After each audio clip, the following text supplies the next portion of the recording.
Pareho lang daw ito sa iba pang uri ng artwork, nagkakaiba lang sa paraan ng pagkahanda at mga ginagamit. Nagbabalik ang primerang balita ni Alfie Tulagan.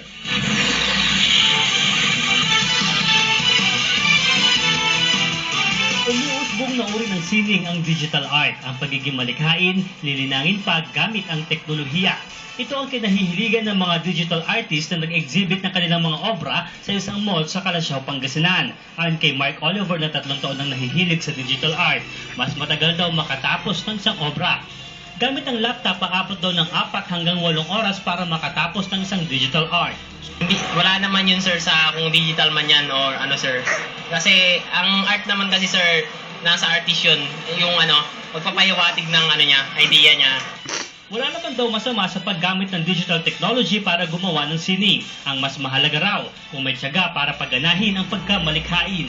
But actually for me it's just same eh. Ang pinagkaiba lang is magkaiba kami ng medium na ginagamit. Sa kanila they're using raw materials, kami we're using digital gadgets like computers.